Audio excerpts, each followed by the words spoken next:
નમસ્કાર વિદ્યાર્થી મિત્રો, ગુડ મોર્નિંગ. તો ધોરણ 9 વિષય વિજ્ઞાન અને ટેકનોલોજી ચેપ્ટર નંબર 8 તો ગતિ. તો આના વિશે આપણે આગળના વિડીયોની અંદર ચર્ચા કરી ગયા હતા. સંદર્ભ બિંદુ છે. સંદર્ભ બિંદુ કોને કહેવામાં આવે છે? કોઈ પણ પદાર્થનું મારે સ્થાન દર્શાવવું છે તો કોઈ પણ પદાર્થનું સ્થાન દર્શાવવા માટે સંદર્ભ બિંદુ હોય છે, એનો ઉપયોગ કરવો ફરજિયાત હોય છે, અનિવાર્ય હોય છે. તો એની આપણે એક ઉદાહરણની મદદથી ચર્ચા કરી ચૂક્યા છે. હવે એનાથી આગળ પાઠ્યપુસ્તકની અંદર આપણે કહેવામાં આવ્યું છે એ પ્રમાણે કે સુરેખ પથ પર ગતિ. શું કરવાનું છે? સુરેખ પથ પર ગતિ. એટલે કે જ્યારે પણ સુરેખ પથ પર, સુરેખ પથ એટલે પહેલા તો આપણને એ ખબર હોય, સુરેખ પથ એટલે કે સીધો, અને ગતિનો સૌથી સાદામાં સાદો અને સરળમાં સરળ માર્ગ છે. શું કહેવાય? સુરેખ પથ પર ગતિ એટલે કે સાદામાં સાદો, સરળમાં સરળ શું કહેવામાં આવે છે? ગતિનો એક પ્રકાર કરવામાં આવે છે. યાદ રાખજો, સુરેખ પથ પર ગતિ એ ગતિનો સૌથી સાદોમાં સાદો અને સરળમાં સરળ કે સીધા માર્ગે ગતિ કરવાની છે. કોઈ વાંકચૂક કે એવું કાંઈ પણ છે નહીં, સીધા જ માર્ગે ગતિ કરવાની છે. તો આવો પથ છે સુરેખ પથ પર ગતિ. એટલે કે જ્યારે કોઈ પણ પદાર્થ આવા સુરેખ પથ પર ગતિ કરે છે તો શું હોય છે, કેવી રીતની ક્રિયાઓ થાય છે એની આપણે વાત કરવી છે. આ જે પોઈન્ટ છે એ પોઈન્ટને અનુલક્ષીને જ આપણે વાત કરવી છે. તો સુરેખ પથ પર ગતિ. તો જ્યારે સુરેખ પથ પર ગતિ કરવામાં આવે છે તો કેવી રીતની ગતિ હોય, એની સાથે સંકળાયેલી ભૌતિક રાશિઓ કઈ કઈ છે?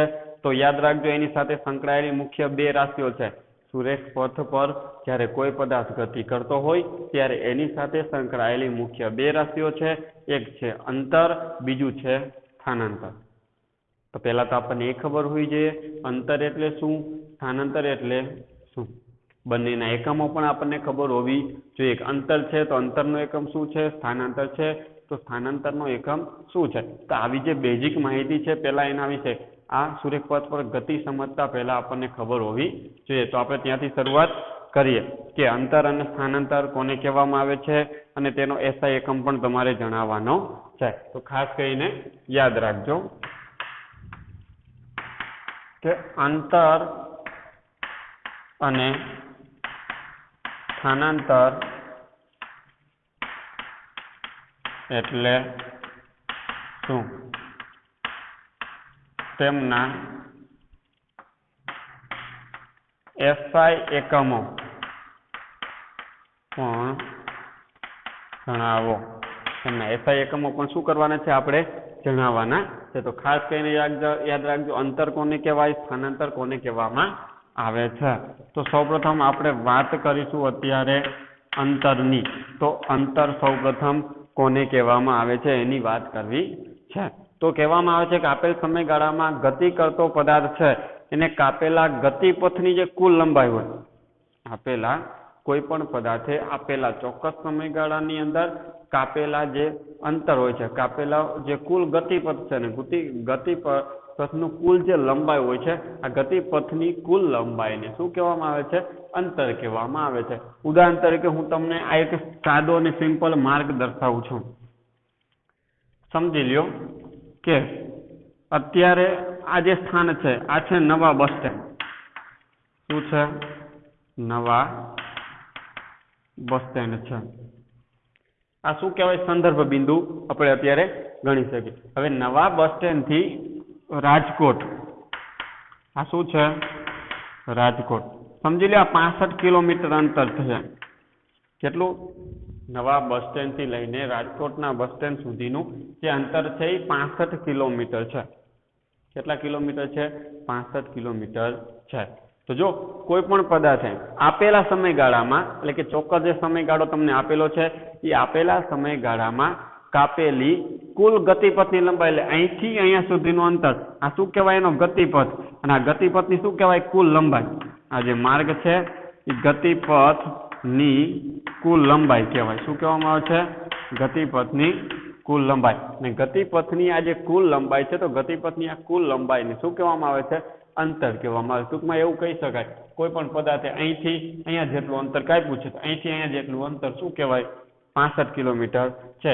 એટલે કે ગતિપથની કુલ લંબાઈ 65 કિલોમીટર છે અને ગતિપથની કુલ લંબાઈ જેટલી હોય એટલું શું કાપેલું કહેવાય? એને અંતર કાપેલું છે તેમ કહેવામાં આવે છે। તો યાદ રાખજો કે આપેલા સમયગાળામાં ગતિ કરતા પદાર્થે કાપેલા ગતિપથની કુલ લંબાઈને અંતર આપણે કહેતા હોઈએ છીએ। કે શું કહેવામાં આવે છે કે આપેલા સમયગાળામાં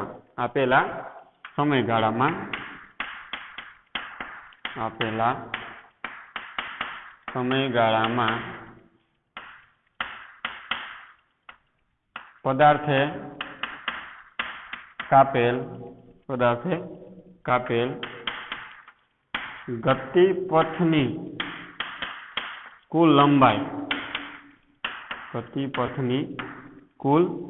શું કે છે આપેલા સમયગાળામાં, એટલે જે સમય તમને આપેલો છે આપણે અહીં કહીએ કે મારે નવા બસ સ્ટેન્ડથી રાજકોટ પહોંચવા માટે 1.5 કલાક લાગે છે, એટલે કે 1.30 કલાક જેટલો સમય લાગે છે। તો 1.5 કલાક એટલે કે આપેલો સમયગાળો તો ચોક્કસ સમયગાળો થયો। તો આપેલ સમયગાળામાં પદાર્થે કાપેલ ગતિપથની જે કુલ લંબાઈ હોય છે, તો ગતિ કરતા પદાર્થે કાપેલું કુલ જે અંતર હોય છે તો કુલ લીની લંબાઈ હોય છે। તો આપેલા સમયગાળામાં પદાર્થે કાપેલ ગતિપથની કુલ લંબાઈને શું કહેવામાં આવે છે? અંતર, અથવા તો તમે એને કહી શકો પથ લંબાઈ પણ કહેવામાં આવે છે, અંતર કહે છે। આપેલા સમયગાળામાં પદાર્થે કાપેલ ગતિપથની કુલ લંબાઈને શું કહેવામાં આવે છે? ગતિપથની કુલ લંબાઈને એનું અંતર તરીકે ઓળખવામાં આવે છે। અને સામાન્ય રીતે અંતર હોય છે તો અંતરનો SI એકમ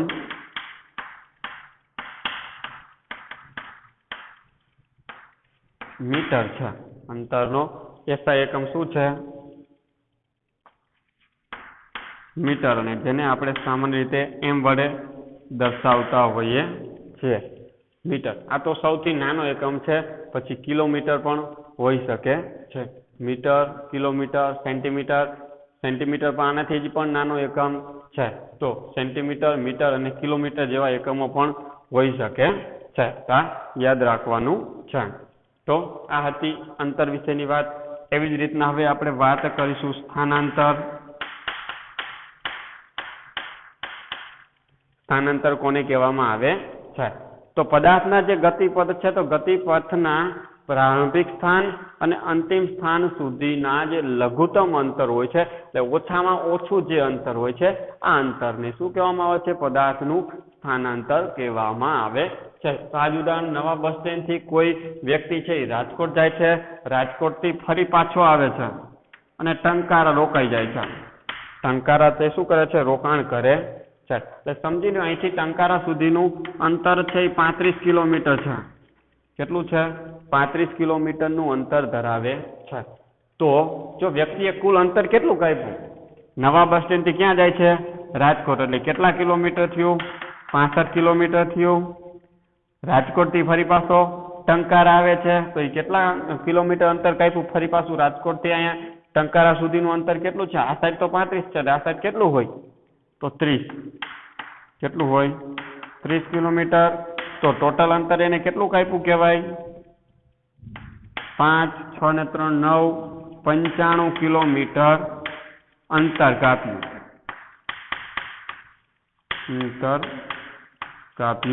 કહેવાય। ટોટલ અંતર એને કેટલું કાપ્યું કહેવાય? 95 કિલોમીટર। પરંતુ હવે એનું સ્થાનાંતર કેટલું કહેવાય? તો અહીંયા આપણે કીધું છે કે પદાર્થે ગતિપથના પ્રારંભિક સ્થાન છે, તો ગતિપથનું પ્રારંભિક સ્થાન છે, પ્રારંભિક સ્થાનથી લઈને એનું જે અંતિમ સ્થાન છે, તો હવે અંતિમ સ્થાન કયું થયું? આ। તો પ્રારંભિક સ્થાન અને અંતિમ સ્થાન વચ્ચેનું જે આ ઓછામાં ઓછું લઘુત્તમમાં લઘુત્તમ જે અંતર છે, તો આ અંતરને શું કહેવામાં આવે છે? શું કહેવામાં આવે છે? એને એનું સ્થાનાંતર કહેવામાં આવે છે। સમજી લો અહીંયા 0 છે તો આપણે એને દર્શાવી શકાય। તો સ્થાનાંતર બરાબર શું લખી શકાય? સ્થાનાંતર બરાબર અંતિમ સ્થાન માઇનસ પ્રારંભિક સ્થાન। તો અંતિમ સ્થાન અત્યારે આ છે એટલે કે 35 કિલોમીટર માઇનસ 0 કિલોમીટર બરાબર કેટલા થયા? 35 કિલોમીટર। તો પદાર્થે કાપેલું સ્થાનાંતર કેટલું થયું કહેવાય? 35 કિલોમીટર। આ શું ગણવામાં આવે છે? સ્થાનાંતર। પદાર્થે ભલે અંતર 95 કિલોમીટર કાપેલું છે, પરંતુ એનું સ્થાનાંતર તો કેટલું થયું કહેવાય? એટલે કે મોરબીથી 35 કિલોમીટર ખસેલો છે. ભલે ફરીને દુનિયા આખી આવ્યો હોય, પણ અહીંથી છેટો તો 35 કિલોમીટર જ છે. આવું તમે કહી શકો છો. તો અંતર અને સ્થાનાંતર વચ્ચે આવો પણ એક તફાવત રહેલો છે. તો સ્થાનાંતરની વાત કરીએ કે પદાર્થના ગતિપથના પ્રારંભિક સ્થાનથી અંતિમ સ્થાન, કે પદાર્થના ગતિપથના પ્રારંભિક સ્થાનથી અંતિમ સ્થાન વચ્ચેના અથવા સુધીના, શું એ વચ્ચેના પદાર્થના અંતિમ સ્થાન સુધીના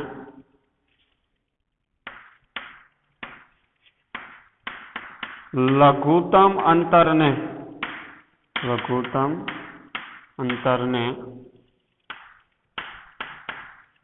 પદાર્થનું સ્થાનાંતર કહે છે. યાદ રાખજો, પદાર્થના ગતિપથના પ્રારંભિક સ્થાન કયું હતું? નવા બસ સ્ટેન્ડ. આ શું કહેવાય? એનું પ્રારંભિક સ્થાન છે.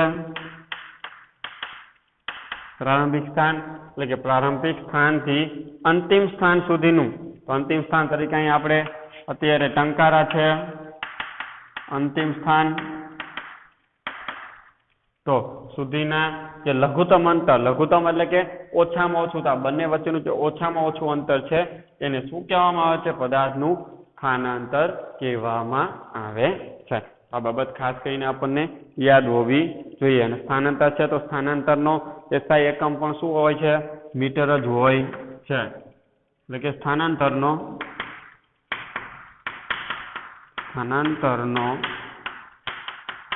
SI એકમ મીટર છે. સ્થાનાંતરનો SI એકમ પણ શું છે? મીટર જ છે. અથવા તમે અહીંયા ખાસ કરીને યાદ રાખજો કે અંતર અને સ્થાનાંતરના બીજા નાના એકમો સેન્ટીમીટર અથવા તો આપણે મીટર તો દર્શાવેલું છે, મિલીમીટર,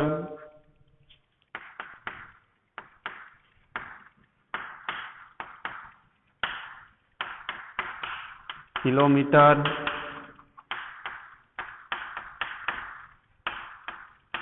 હોય છે. બીજા એના જે નાના એકમ હોય છે સેન્ટીમીટર, મિલીમીટર અને કિલોમીટર છે ને, આ મોટો એકમ છે. શું છે? મોટો એકમ. જ્યારે સેન્ટીમીટર, મિલીમીટર, મીટર એ નાના એકમો કહેવાય. કિલોમીટર છે એ મોટો એકમ ગણવામાં આવતો હોય છે. તો આ બધા જ ઉપયોગમાં આપણે લેતા હોઈએ છે. અંતર અને સ્થાનાંતરને દર્શાવવા માટે આવા જો ઓછું અંતર હોય તો આવા નાના નાના એકમોનો આપણે ઉપયોગ કરતા હોઈએ છીએ. જો વધારે અંતર હોય તો કિલોમીટર એટલે કે મોટા એકમનો ઉપયોગ કરતા હોઈએ છે. હવે આજ સાથે આપણે એને અનુલક્ષીને જે સ્થાનાંતર અને અંતર વચ્ચેનો જે ભેદ છે એને આપણે એક સમજવાનો પ્રયત્ન કરવો છે. સ્થાનાંતર શોધવું છે તો સ્થાનાંતર શોધવા માટે કયા સૂત્રનો ઉપયોગ કરવામાં આવે છે એની પણ આપણે ચર્ચા કરવી છે. તો યાદ રાખજો કે સ્થાનાંતરનું મૂલ્ય શોધવું છે તો સ્થાનાંતરનું મૂલ્ય શોધવા માટેનું સૂત્ર મેળવવાનું છે. સ્થાનાંતરની દિશા કઈ લેવામાં આવે છે એ પણ જણાવવાનું છે. તો સ્થાનાંતરનું શું શોધવું છે? મૂલ્ય. સ્થાનાંતરનું મૂલ્ય શોધવા માટેનું સૂત્ર મેળવો. સ્થાનાંતરનું મૂલ્ય શોધવા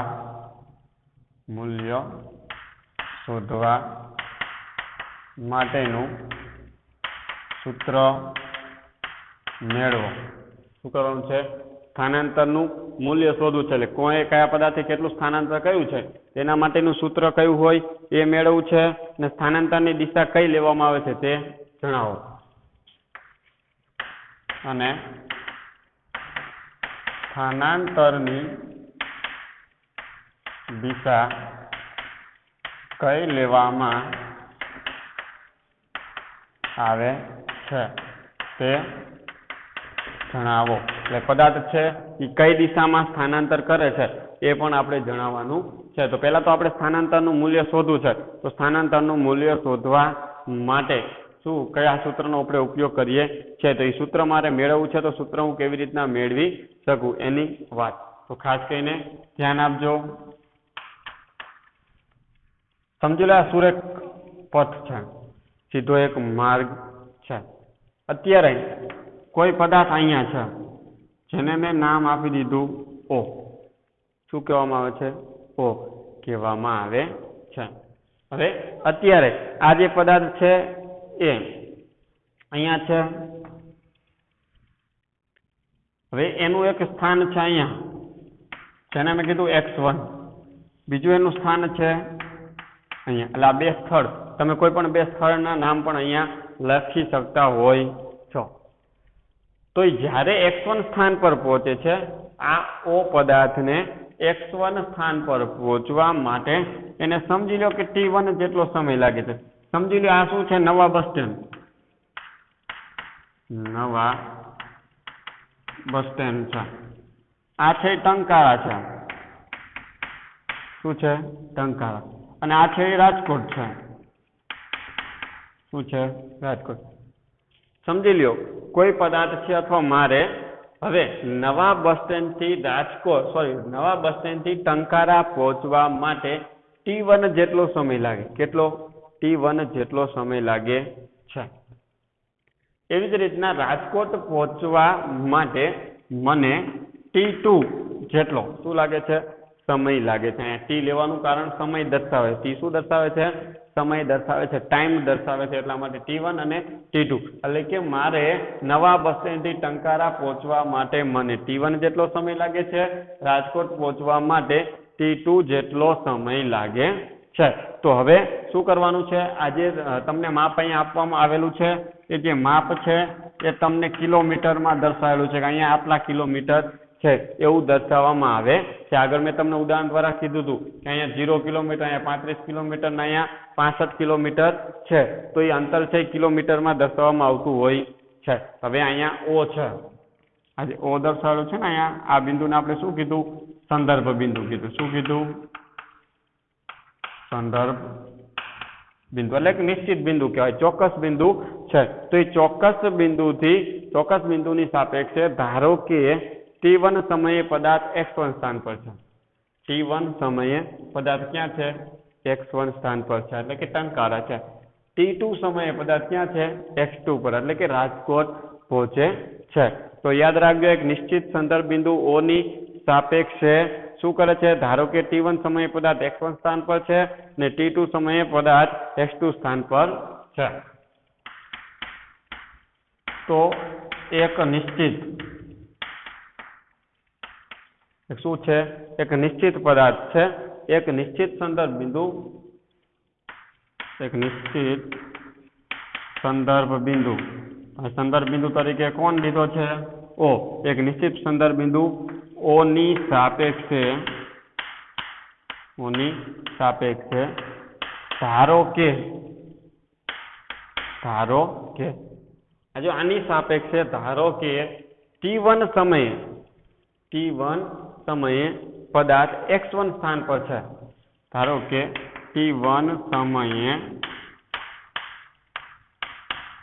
પદાર્થ x1 સ્થાન પર છે. x1 સ્થાન એટલે તમારે શું સમજવાનું? ટંકારા સ્થાન પર છે. જ્યારે t2 સમયે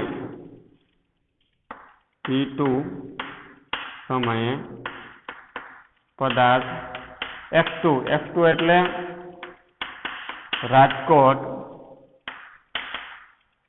સ્થાન પર છે. જો આ સંદર્ભ બિંદુની સાપેક્ષે કોઈ પદાર્થને t1 સમયે x1 સ્થાન પર છે, t2 સમયે x2 સ્થાન પર છે, અથવા તો કોઈ પદાર્થને x1 સ્થાન પર પહોંચવા માટે t1 જેટલો સમય લાગે છે, x2 સ્થાન પર પહોંચવા માટે એને t2 જેટલો સમય લાગે છે. આવું પણ તમે કહી શકો છો. તો હવે શું થાય છે? તો આપણે કીધું હતું અંતિમ સ્થાન અને પ્રારંભિક સ્થાન આ બંને વચ્ચેનો જે સમયગાળો છે સમયગાળામાં પદાર્થનું સ્થાનાંતર શોધી શકાય છે. તો પદાર્થનું અંતિમ સ્થાન અને પ્રારંભિક સ્થાન વચ્ચે અંતિમ સ્થાન અને પ્રારંભિક સ્થાન વચ્ચેનો જે સમયગાળો છે એ સમયગાળાને આધીન રહીને આપણે શું કહી શકીએ છીએ સ્થાનાંતરનું પદાર્થનું સ્થાનાંતર શોધી શકાય છે. તો અંતિમ સ્થાન અને પ્રારંભિક સ્થાન વચ્ચે તો હવે પદાર્થના T2 - T1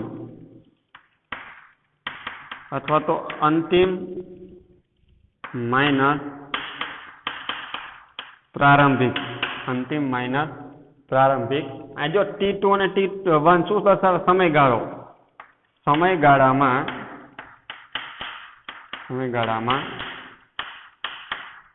પદાર્થનું સ્થાનાંતર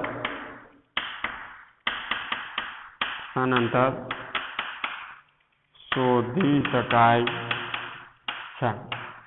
હવે પદાર્થના T2 - T1 સમયગાળામાં પદાર્થનું તમે શું શોધી શકો છો સ્થાનાંતર શોધી શકો છો. તો પદાર્થનું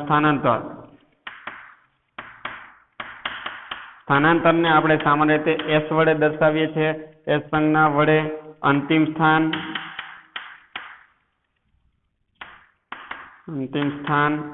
માઇનસ પ્રારંભિક સ્થાન. તો અંતિમ સ્થાન કેટલું છે x2 જેટલું, જ્યારે અંતિમ સ્થાન પ્રારંભિક સ્થાન શું છે x1 જેટલું. આ x2 અંતિમ પ્રારંભિક સ્થાન કયું છે x1 જેટલું. x2 માઇનસ x1 જેટલું તમે કહી શકો છો. તો આ શું કરતું એનું અંતિમ સ્થાન હતું. અહીંયાથી પદાર્થ ફરી પાછો અહીં ટંકારા પહોંચે છે. તો સૌપ્રથમ જો અહીંથી નવા બસ સ્ટેન્ડથી ક્યાં જાય છે રાજકોટ, અને રાજકોટથી ક્યાં જાય છે ટંકારા જાય છે. તો આટલું શું થયું કહેવાય એનું સ્થાનાંતર. એટલે કે ટૂંકમાં ટોટલ અંતર છે, પરંતુ અહીં સ્થાનાંતર S છે.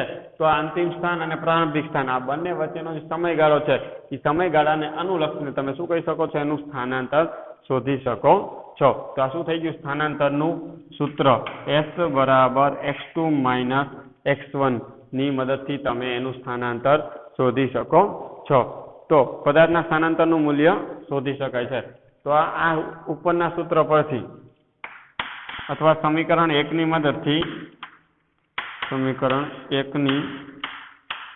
મદદથી પદાર્થનું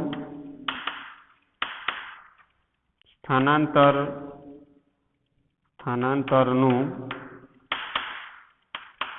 મૂલ્ય શોધી શકાય છે. સમીકરણ 1 ની મદદથી તમે શું કહી શકો છો સ્થાનાંતરનું મૂલ્ય શોધી શકો છો. અને સ્થાનાંતરની જે દિશા હોય છે એ પ્રારંભિક સ્થાનથી લઈને ક્યાં સુધીની હોય છે અંતિમ સ્થાન સુધીની હોય છે. યાદ રાખવાનું જે સમીકરણ 1 છે એને અનુલક્ષીને તમે કહી શકો કે સ્થાનાંતરની જે દિશા હોય છે એ પ્રારંભિક સ્થાનથી લઈને શું હોય છે અંતિમ સ્થાન સુધીની હોય છે. જો આની સાપેક્ષે આપણે શોધ્યું, આની સાપેક્ષે આને શોધવામાં આવે છે. યાદ રાખજો આ એનું પ્રારંભિક સ્થાન ગણવામાં આવે છે. કેવું સ્થાન કહેવાય પ્રારંભિક સ્થાન ગણવામાં આવે છે. આ છે શું કહેવાય એનું અંતિમ સ્થાન ગણવામાં આવે છે. અને આ જે O છે ને એ શું છે સંદર્ભ બિંદુ છે. એટલે આની સાપેક્ષે આપણે એનું સ્થાનાંતર ગોત્યું છે. ખાસ કરીને યાદ રાખવાનું છે. હવે સ્થાનાંતરની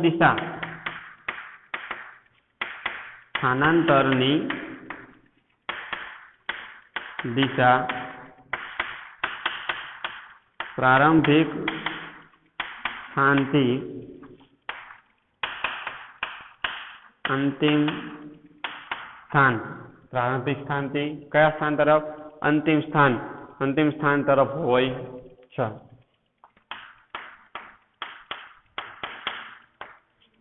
આ બાબત ખાસ કરીને યાદ રાખવાની છે કે સ્થાનાંતરની જે દિશા હોય છે એ પ્રારંભિક સ્થાનથી અંતિમ સ્થાન તરફ હોય છે. એટલું શું કહેવાય પદાર્થે સ્થાનાંતર કરેલું છે એવું તમે કહી શકો છો. તો ખાસ કરીને યાદ રાખવાનું છે. એક સામાન્ય પ્રશ્ન છે જે દરેક વિદ્યાર્થીઓ આને લખી લેશે અથવા તો સ્ક્રીનશોટ પાડી લેશે.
દરેક વિદ્યાર્થીઓને લખાઈ ગયું હશે તેવી આશા રાખું છું.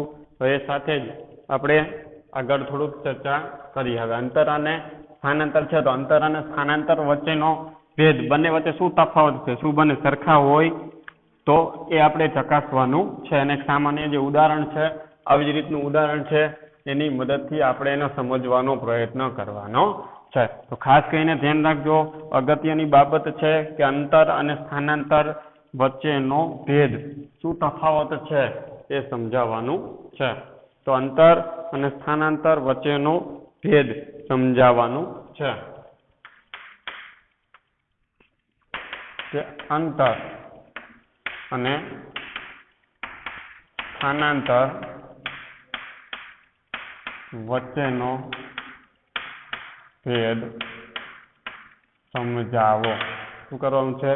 અંતર અને સ્થાનાંતર વચ્ચેનો ભેદ સમજાવવાનો છે. પહેલા તો આપણને ખબર હોય છે અંતર અને સ્થાનાંતર છે એ આપણને ખાસ કરીને જે ગતિનો જે પ્રકાર, સરળ પ્રકાર છે, સુરેખ પથ પર ગતિ. તો સુરેખ પથ પર ગતિ છે એ ગતિનો શું એ સૌથી સાદામાં સાદો અને સરળ પ્રકાર ગણવામાં આવે છે. તો કે ગતિનો સરળમાં સરળ, સાદામાં સાદો પ્રકાર એટલે કે સુરેખ પથ પર ગતિ છે. ગતિનો સૌથી સાદામાં સાદો પ્રકાર એટલે સુરેખ પથ પર ગતિ છે. ગતિનો સૌથી સાદામાં સાદો અને સરળમાં સરળ પદાર્થ એટલે શું છે? સુરેખ પથ પર થતી ગતિ ગણવામાં આવે છે. સાદામાં સાદો પ્રકાર ગણવામાં આવે છે. તો હવે આપણે શું કરવાનું છે? ઉદાહરણ દ્વારા સમજ મેળવવાની છે. ઉદાહરણ તરીકે સમજી લો, આ સુરેખ પથ પર છે. શું છે? સુરેખ પથ છે. અહીંયા સૌપ્રથમ હું આના કિલોમીટર દર્શાવી દઉં. કાંઈ 0 કિલોમીટર છે, અહીંયા 5, 10, 15, 20, 25, 30, 35, 40, 45, 50, 55, 60, 65 આવી રીતના કિલોમીટર તમે દર્શાવી શકો છો. આ શું દર્શાવે છે? કિલોમીટર. આ જે બધા મૂલ્યો છે શેમાં આપેલા છે? કિલોમીટરની અંદર આપેલા છે. સમજી લ્યો કોઈ પણ એક પદાર્થ છે જે અહીંયા છે ઓ મેં કીધી હતું. શું કીધું હતું? ઓ એને કહેવામાં આવે છે. અને આ ઓ છે એને આપણે હું કહી દઈશ નવા બસ સ્ટેન્ડ.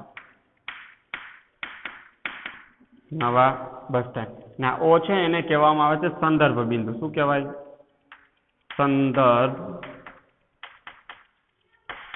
બિંદુ ગણવામાં આવે છે. હવે સમજી લ્યો કે કોઈ એક પદાર્થ છે.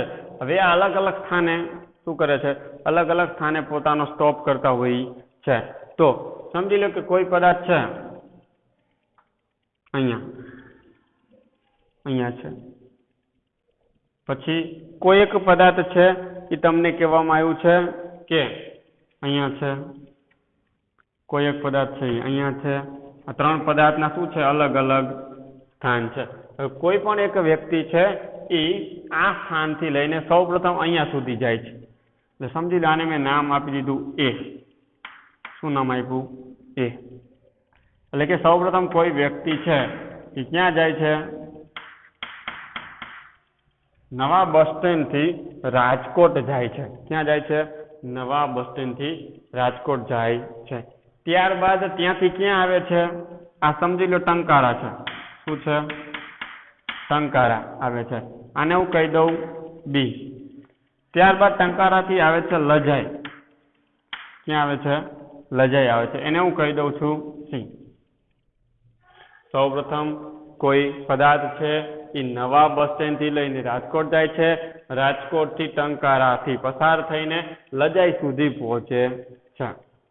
તો આ શું છે? ઓ, સી, બી, એ પદાર્થના અલગ અલગ સ્થાન છે. આ ઓ છે એ અહીંયા શું છે? સંદર્ભ બિંદુ તરીકે લેવામાં આવે છે. તો પદાર્થ છે તેની ગતિની શરૂઆત ઓ બિંદુથી. જો કોઈ પણ પદાર્થ છે એની ગતિની શરૂઆત ક્યાંથી કરે છે? ઓ બિંદુથી કરે છે. એટલે કે ઓ બિંદુથી શરૂ કરે છે ને જેને શું કહેવામાં આવે છે? સંદર્ભ બિંદુ કહેવામાં આવે છે. કે અહીં પદાર્થ એ ગતિની શરૂઆત ઓ બિંદુ એટલે કે નવા બસ સ્ટેન્ડથી શરૂ કરે છે. અહીંયા પદાર્થ છે ગતિની શરૂઆત શું? ઓ બિંદુ એટલે કે નવા બસ સ્ટેન્ડથી ગતિની શરૂઆત કરે છે. અને જેને શું કહેવામાં આવે છે? જેને સંદર્ભ બિંદુ કહે છે. આ યાદ રાખવાનું. પદાર્થ છે એ ઓ બિંદુથી ગતિની શરૂઆત કરે છે એટલે કે નવા બસ સ્ટેન્ડથી ગતિની શરૂઆત કરે છે. એટલે કે એને શું કહેવામાં આવે છે? સંદર્ભ બિંદુ કહેવામાં આવે છે. અહીંયા આ સી છે, બી છે, એ છે એ શું છે? પદાર્થના જુદા જુદા સમયે સ્થાન દર્શાવે છે. તો કે અહીં એ એટલે કે રાજકોટ, બી એટલે કે ટંકારા, સી એટલે કે લજાઈ પદાર્થના જુદા જુદા સમયે સ્થાન દર્શાવે છે. એટલે તમને ખબર પડી જાય કે ઓ છે એ સંદર્ભ બિંદુ છે. સી, બી અને એ શું છે? જુદા જુદા સમયે પદાર્થના સ્થાન દર્શાવે છે. એ છે એ સ્થાન છે, બી પણ સ્થાન છે, સી પણ સ્થાન છે. એટલે રાજકોટ છે, બી એટલે ટંકારા છે, સી એટલે લજાઈ છે. તો આવા અલગ અલગ સ્થાન દર્શાવે છે. સૌ પ્રથમ પદાર્થ છે એ શું કરે છે? ઓ થી લઈને એ સુધી ગતિ કરે છે અને પછી એથી સી પર સુરેખ પથ પર ગતિ કરીને પહોંચે છે. યાદ રાખજો સૌપ્રથમ પદાર્થ શું કરે છે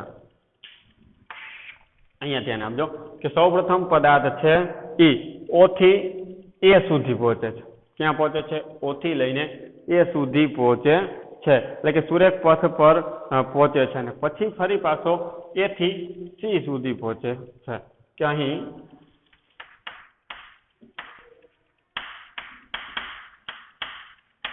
સૌપ્રથમ પદાર્થ O થી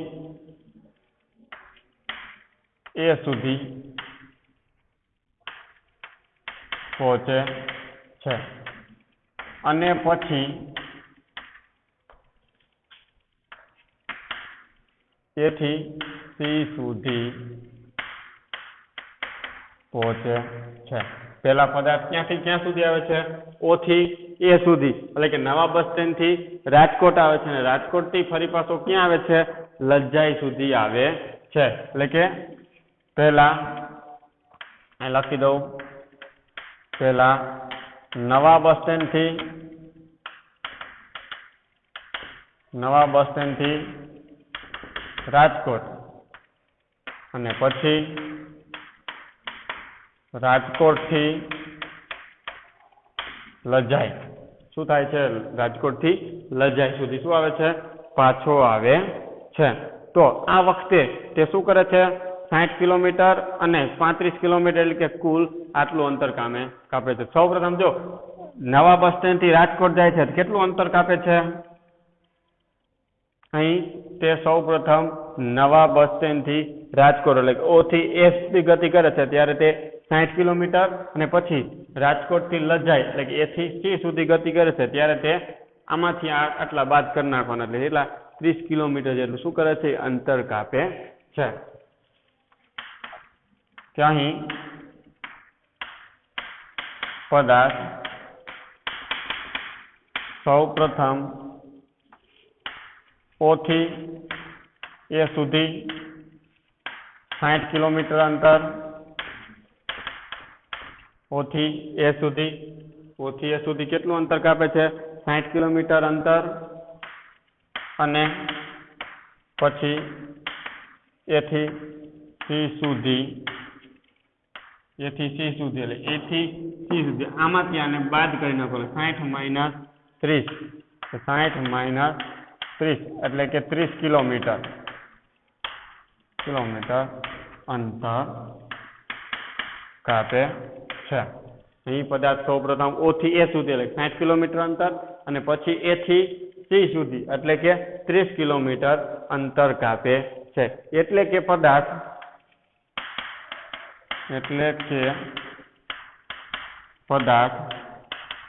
કુલ પહેલા કેટલું અંતર કાપ્યું કુલ 60 વત્તા પછી કેટલું કાપ્યું 30 કિલોમીટર બરાબર 90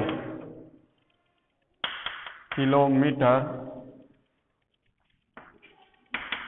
અંતર કાપે છે એટલે કે પદાર્થ કુલ 60 વત્તા 30 બરાબર 90 કિલોમીટર શું કરે છે ટોટલ અંતર કાપે છે એટલે કે પદાર્થે કાપેલું કુલ અંતર કેટલું પહેલા નવા બસ સ્ટેન્ડ થી રાજકોટ અને રાજકોટ થી લજાઈ તો નવા બસ સ્ટેન્ડ થી રાજકોટ નું અંતર 60 અને રાજકોટ થી લજાઈ નું અંતર 30 એટલે કે ટોટલી કેટલું અંતર કાપે છે 90 કિલોમીટર અંતર કાપે છે અને જેને શું કહેવામાં આવે છે પથ લંબાઈ પણ કહેવામાં આવે છે આમ પદાર્થ દ્વારા કપાયેલું કુલ અંતર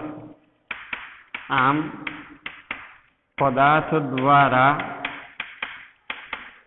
કપાયેલું કુલ અંતર 90 કિલોમીટર છે જેને પથ લંબાઈ પણ કહેવાય શું કહેવાય પથ લંબાઈ પણ કહેવામાં આવે એટલે પદાર્થ દ્વારા કપાયેલું કુલ અંતર કેટલું છે અહીંયા 90 કિલોમીટર છે હવે અંતરને દર્શાવવા માટે માત્ર સંખ્યાત્મક મૂલ્ય જો અહીંયા બધા આપણે આંકડા જ લીધા છે કે અંતર દર્શાવવું છે તો અંતરને દર્શાવવા માટે માત્ર ને માત્ર આપણે આંકડાઓનો જ ઉપયોગ કરીએ છીએ એટલે સંખ્યાત્મક જ રજૂઆત કરવામાં આવે છે એમાં કોઈ દિશાની જરૂરિયાત હોતી નથી દિશાની જરૂરિયાત લેવામાં આવતી નથી તો એટલે કે ભૌતિક રાશિના સંખ્યાત્મક મૂલ્યને તેનું માન કહેવામાં આવે છે તો અહીંયા આપણે લખી શકાય કે અંતરને દર્શાવવા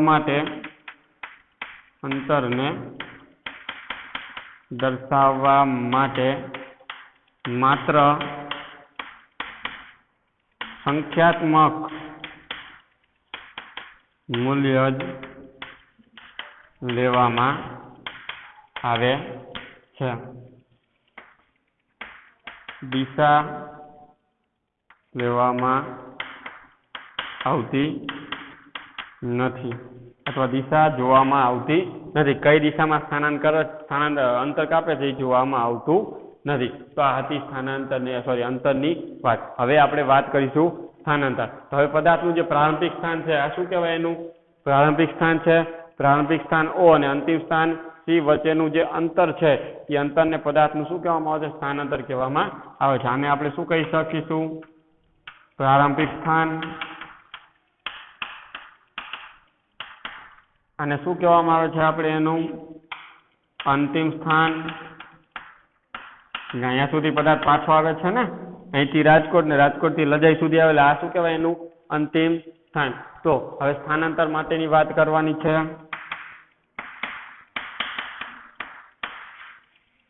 તો આ સ્થાનાંતરની વાત કરશું. તો સ્થાનાંતરની અંદર કે પદાર્થનું પ્રારંભિક સ્થાન O અને અંતિમ સ્થાન C, કે પદાર્થનું પ્રારંભિક સ્થાન. જો અહીંયા પ્રારંભિક સ્થાન શું છે? O અને અંતિમ સ્થાન, એનું અંતિમ સ્થાન શું છે? તો અહીંયા કહી શકાય C.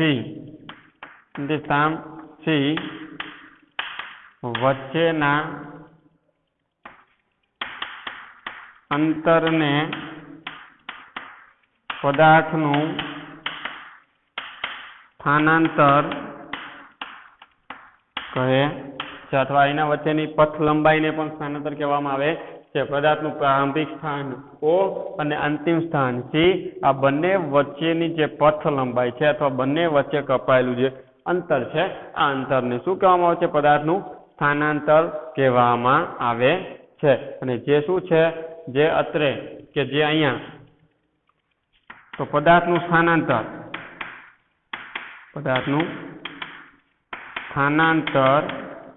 બરાબર અંતિમ સ્થાન. તો અંતિમ સ્થાન કયું છે? C માઇનસ પ્રારંભિક સ્થાન. આપણે આગળના પ્રશ્નની અંદર ભણી ગયા છીએ. પ્રારંભિક સ્થાન કયું છે? O. તો પદાર્થનું અંતિમ સ્થાન કેટલું છે? અહીંયા 30 માઇનસ પ્રારંભિક સ્થાન કેટલું છે? અહીંયા એનું 0. તો 30 માઇનસ 0 એટલે કે 30 કિલોમીટર. તો પદાર્થનું સ્થાનાંતર કેટલું થયું કહેવાય? 30 કિલોમીટર છે. તો અહીં